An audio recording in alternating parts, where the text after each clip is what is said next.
আমি বাড়িতে ঘুমাতে পারিনি একটি রাতের জন্য। 16 বছরে আমি অনেক দিন বাড়িতে ঘুমাতে পারিনি।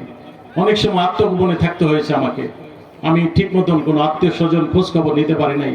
অনেক আত্মীয় আমার কাছের, আমার বোন আমি কারাগার থেকে মারা গেছে আমি সংবাদ পেয়েছি। যিনি আমার মা বাপ ছোটবেলা মারা গেছে আমার বাপ। আমি যখন মানুষ মরে গেলে কোথায় যায় আমি জানি না, আমার বুঝ হয় নাই। সেই অবস্থায় আমার পিতা মারা গেছে। আমার মা আজকের থেকে 24 বছর আগে মারা গেছে। আমার বোন আমাকে অত্যন্ত স্নেহ করতো। আমি তার জানাজায় শরীক হতে পারি নাই। আমি অনেকের জানাজায় আসতে পারি নাই। আমি আল্লাহ পাক রব্বুল ইজ্জতের কাছে আমি তারপরও শুকরিয়া জানাই।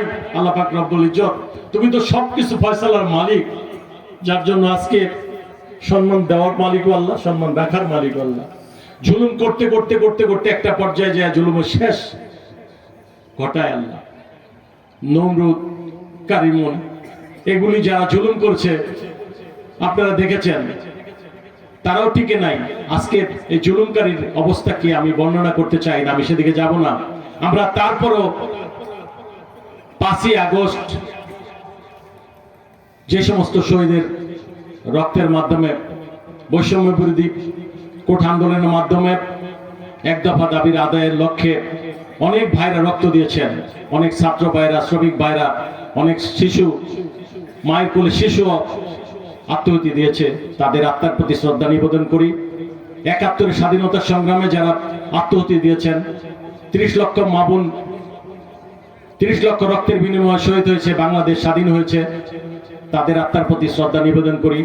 আজকে আপনারা জানেন ফেব্রুয়ারি মাস, এই ফেব্রুয়ারি মাসে আমাদের বাসার জন্য যারা রক্ত দিয়েছেন, যাদের বাসা, যাদের রক্তের জন্য আমরা আজকে স্বাধীনভাবে বাংলায় কথা বলতে পারি, তাদের আত্মার প্রতি আমি শ্রদ্ধা নিবেদন করি। আমার অনেক কথা ছিল, আমি বলবো না।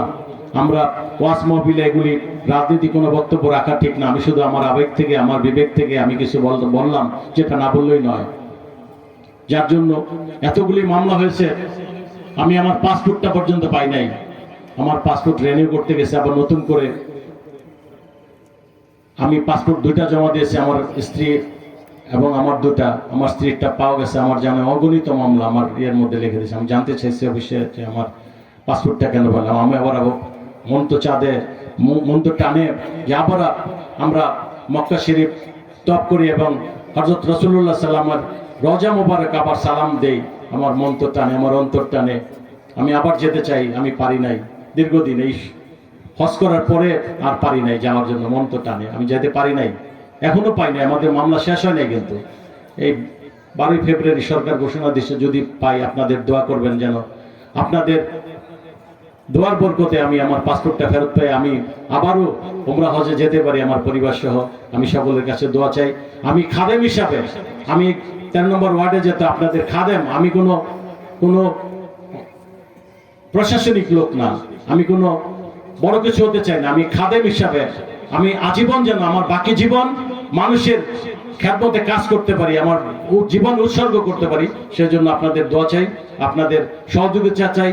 আপনাদের দোয়ার জন্য আমি যেন সহযোগিতার মাধ্যমে মানুষের কাজ করতে পারি। আর আমার শেষ নিঃশ্বাস যেন হয় আল্লাহর কালাম দিয়ে, আমি যেন আমার শেষ নিঃশ্বাস ত্যাগ করতে পারি কলমা দিয়ে। আল্লাহর কলমা আমার যেন নসিব হয় আমার শেষ নিঃশ্বাসের আগে। আমি সেই কথা বলে আমি সবাইকে আবার সালাম জানিয়ে আমার কথা শেষ করছি। আসসালামু আলাইকুম ওয়া রাহমাতুল্লাহি ওয়া বারাকাতুহু।